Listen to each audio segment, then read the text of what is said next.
Most people don't have a money problem, they have a growth problem. Because if I gave you two people, same income, same investment, same return, one ends up with millions, the other barely moves forward.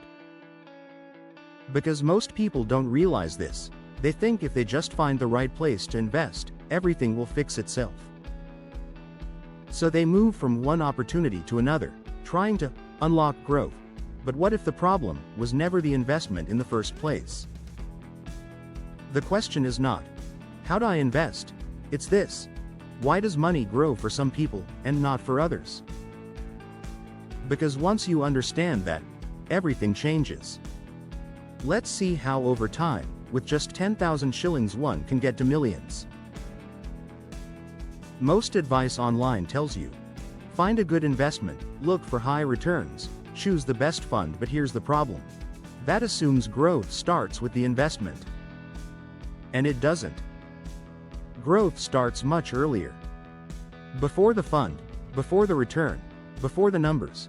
It starts with how you think about money, how you behave with money, and what you expect from it. Because two people can enter the same investment and get completely different outcomes.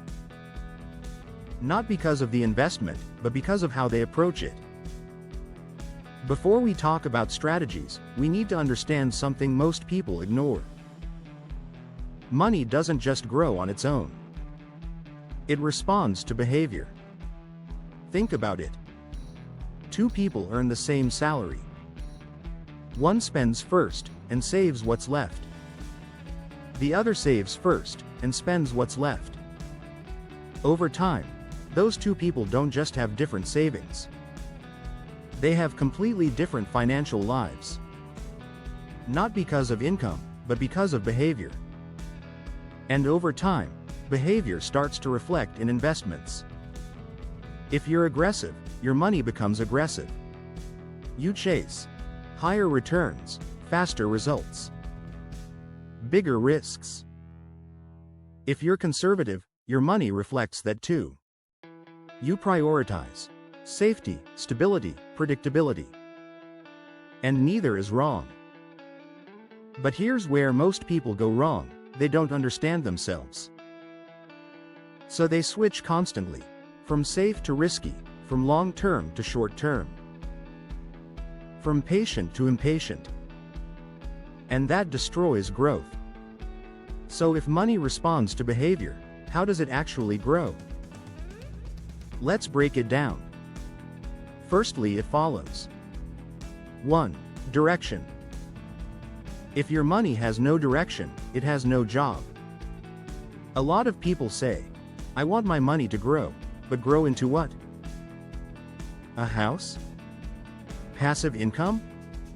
Stability? Retirement? Because money behaves differently, depending on the assignment you give it.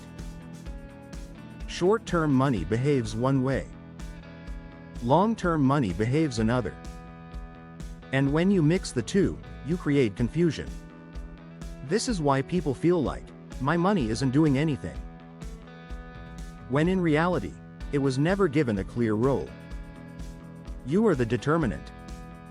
And once direction is clear, we enter the second phase.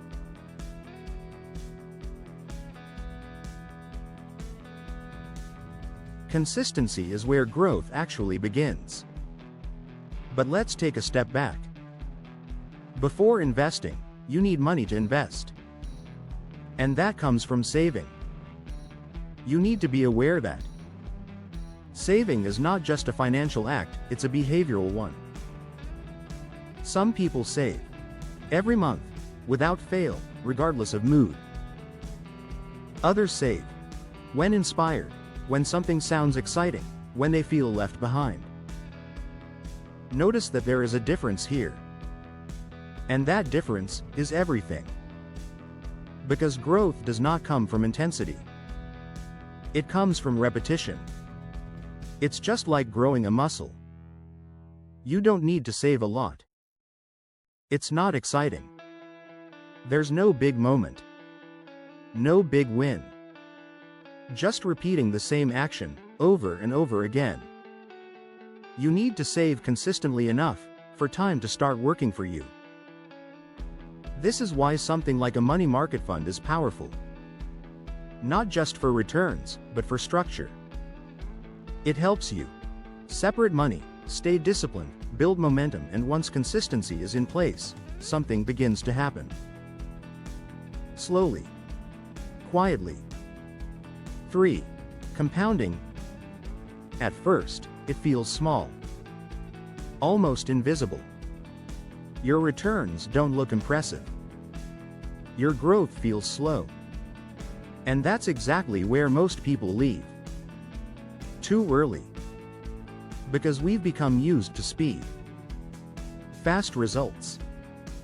Quick wins. Immediate progress. A kind of microwave mindset. And compounding doesn't work like that. It rewards patience, consistency, staying in the process, and compounding needs one thing to fully work, our fourth point. 4. Time. Time is not just something that passes. It is what makes everything else powerful. Without time, consistency doesn't matter, compounding doesn't work. Direction doesn't play out. Time is what turns small actions into large outcomes. Let's break this down so that you can see the real effect of time compounded. Let's get into the numbers. 2 people. Same goal. Same amount. Same return, in terms of percentage. The goal is to save till the age of 40 years. Person A starts at 20. Saves 10,000 monthly. At 10% return. Ends up with approximately 7.6 million plus. That's 10,000 to 7.6 million. Person B starts at 30. Same effort. Ends up with approximately 2 million plus. Same strategy. Same discipline. Completely different results. The difference is time.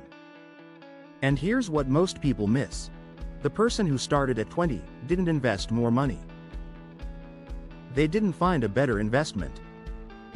They didn't take more risk. They just started earlier.